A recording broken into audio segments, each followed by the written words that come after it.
lots of new news going on over here.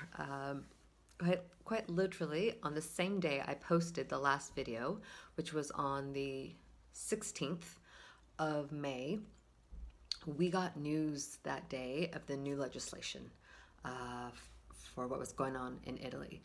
And originally, what was going to happen on the 18th, 2 days later, I think I mentioned was like restaurants would start being open to do takeaway, and also the hairdressers would open up and like whatever other little things. Maybe small shops, but not like the centro commerciale, like the shopping centers and whatnot. That they were expecting restaurants and such to reopen in June, and then things like gyms to even happen after that. Instead, we wake up Saturday with the news that starting from June 3rd, which more or less in 2 weeks, Italy would be reopened. We would not only be able to be in our region, which was still allowed but restricted, we can now go to wherever throughout Italy, but also that we can go leave Italy, come back, go abroad, and that people can come into Italy, also internationally. And before that, the concept was going to be like slope in this way, slope in that way. And then I heard that through at least the beginning of the summer, it would just start being EU countries that would start reopening to each other. No one was expecting, like, say, someone from the States to be able to fly in until probably the fall. So all of that has changed. It is now in 2 weeks. If you want to come visit me, you are allowed to. And Italy, they're not even going to require a quarantine. So, like, for example, my flatmate, who is a chef, works at a restaurant that has been closed. In the past couple weeks, they had been having these meetings trying to prepare for the soft reopen for doing takeout and delivery, since they had never done that before. So they were creating menus and buying the containers. And then the news just happened, and it was like turn around, like everything like changed. So what's really, it's kind of, it's really weird because it's opening just as suddenly as it all closed. So back in February, we started having this like small lockdown, which is like with the universities, biblioteca, the libraries, schools, etc. And then that was like a 2 week period, and then we had like the lockdown up in Lombardia, and then boom, the next day, all of Italy. So it's almost like this is happening really in reverse, because it was like the small thing, the region, it was going to do this, and it was like region, and then boom, everything's open. Except the universities, the schools, the biblioteca, etc. Like those institutions are still closed. So it really is like a you draw a line from the shutdown to the reopening. So Italian. Oh my God. So yeah, I talked to a few friends about this, and most of the questions have been: is this safe? Is this, or is it economically driven?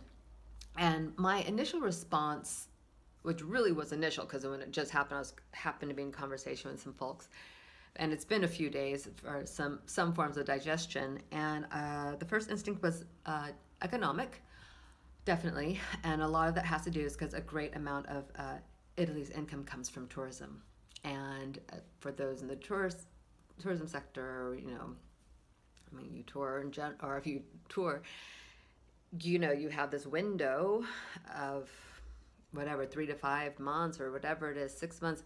That's where you earn all your money for the year, and this is the moment. And so I explained to a friend the concept of a Hail Mary, like in American football. And I said, I think this is a bit of a Hail Mary. And I can't say that I'm like, this is an outrage and this is horrible and this is, the worst choice ever. There are so many things going on, and we all know this. There is no right answer. There just isn't. the lockdown was the correct thing to do and sort of get things in order. We also obviously know the economic ramifications. We know the mental and the social, psychological, emotional ramifications of this. So there is that balance. You're going to have to kind of give up one thing for the other and hopefully proceed in ways that are conscientious. That's what we're hoping for. Also, the fact that we are living in new times of it's not waiting for something to be over, but rather how to live inside something like the COVID and to keep functioning. But that. So that's big. And then on a personal level, for those of you who have known me, that I've actually in some form or another have been just traveling for the past 9 years or something. But let's just say for the past year and a half, I have been doing a lot of traveling. Landed back in Torino last summer in June, expecting to be here for a few months. And now it is a year. This happens to me a lot. This happened to me in the States all the time. I thought I'd be somewhere for 6 months and then would stay for 8 years. So it's not that weird, but part of it was I explained my visa that's called the permesso di soggiorno and a lot of bureaucratic stuff that has been hindering it, and that's still in order. And then I do want to say this because it's funny, is that I have my visa right now is fine. It is actually good until October, but I started this process of trying to convert it last October, because I wanted to give myself so much time to deal with the bureaucratic nightmare labyrinth here, and just so I wouldn't have to be stressed out. And like, I don't even know if it's true, but I finally found like one little sentence on one website, and I couldn't find it anywhere else, that this, what I'm waiting for, is called a decreto flussi, that was supposed to come out in March and April, is now going to come out in October. So theoretically it will come out when my visa expires. I'm not really concerned about the part about they'll extend it. I mean, everything's nuts right now, but just the hysterical irony of and it's just such my Italian life that I prepared a year in advance, and I'm still going to end up exactly up against this situation. Sorry, it's funny to me. So there's that. But it was one thing that's keeping me kind of staying nearby Torino in Italy. Okay, so as things were gently lifting and I was sort of evaluating my circumstances and my living situation and whatnot, I actually was thinking of trying to find a place out in the country a bit, like just a little bit outside of the city, to be in nature, whatnot, and to work on some music stuff, work on more video things, just focus, be able to do like my spiritual practices, all that good business on my terms and timeline, and et cetera, not worrying if people are going to be at the house all of a sudden, and also a little bit so I can control my situation about my own comfort zones with people in and out of my living area, living life, my living.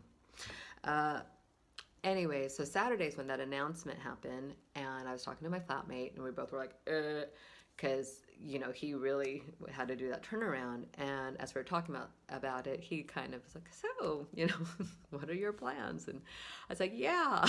And so anyways, we both talked, and it was like, yeah, we both thought it's a good moment for me to start looking, to leave the apartment.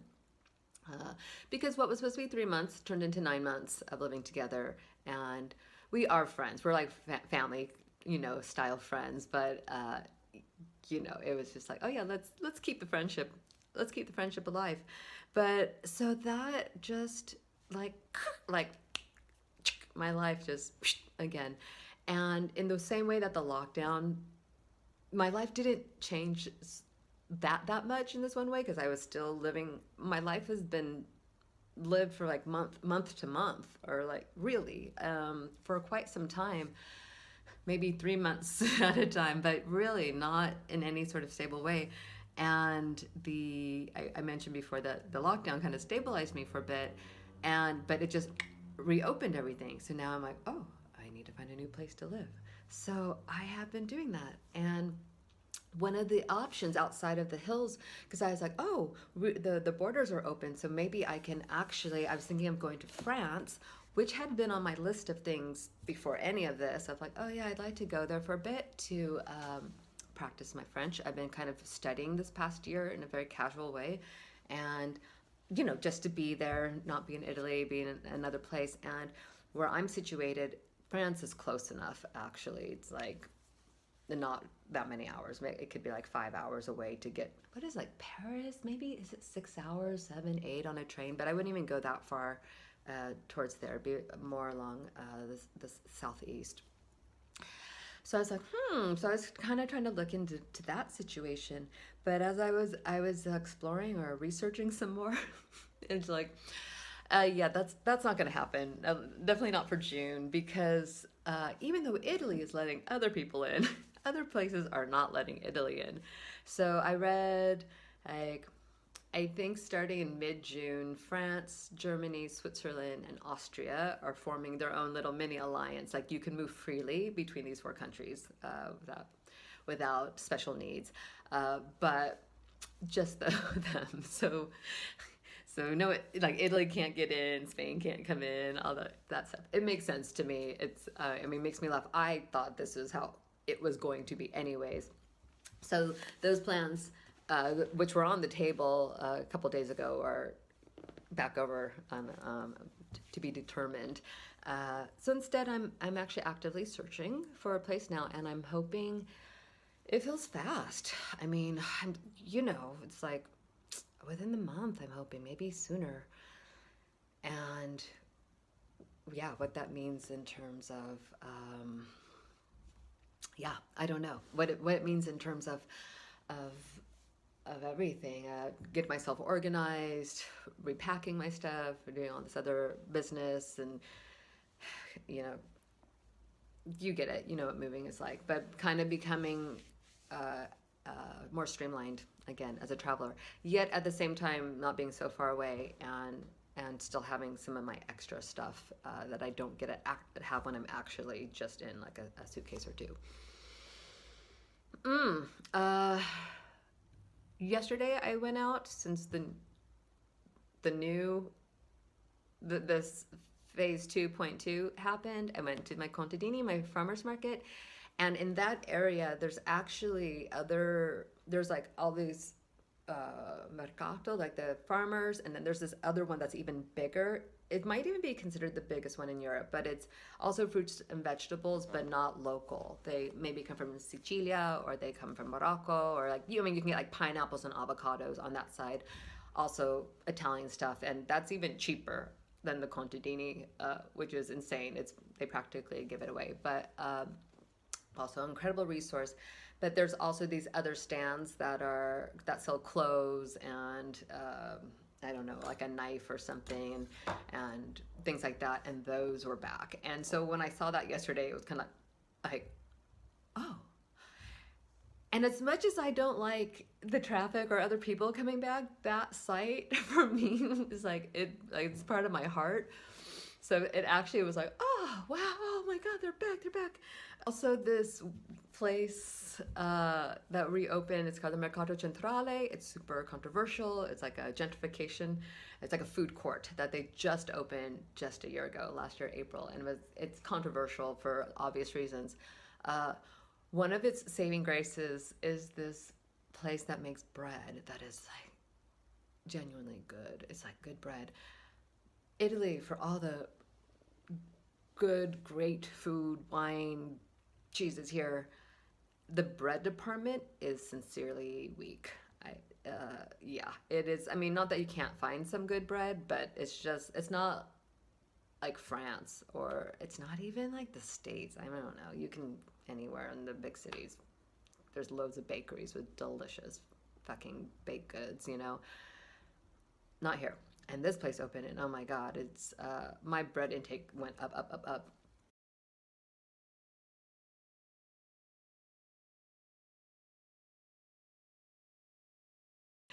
It reopened, and that was nice. We walked in, and they were like, "Hey!" I felt known. Very few people, very few people. The rest of all the other shops, except a pizzeria, still black. I don't even know who's going to reopen up, obviously. Plus, the reopening took everyone by surprise. Yeah, but today I'm going to go out further into the centro, the city center, to do some bureaucratic work and get to, yeah, and to check things out, but also have to take care of some stuff now that some offices are open. So I don't know. These next few weeks are going to be interesting. My life just changed again. And yet, in some ways, it's just picked up where it left off. And I just had made this, kind of detour.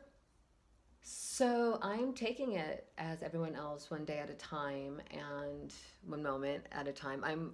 I am fortunate because I'm very used to this sort of thing. I have a lot of what I call my tools and weapons for managing this stuff, and it's kind of a lifestyle I've already adopted for. Well, I would probably say at this point 9 years since I left the U.S. that the unknown and the grounded yet movement sort of lifestyle is something. Yeah, Jesus, has it really been that long? It really has. So it continues, but it's going to happen in this this way. Things in the fall will probably tighten up again, I imagine. So we'll see. Because one part of me's like, oh, maybe I can start heading. Maybe I can make a trip to the U.S. But it's like, who knows what's going to happen in the fall, right? So that's it for right now. Yeah, it's glorious. Is it? I don't know. There's one part of me that is like tired. I'm just like, oh, I don't want to get my travel legs on.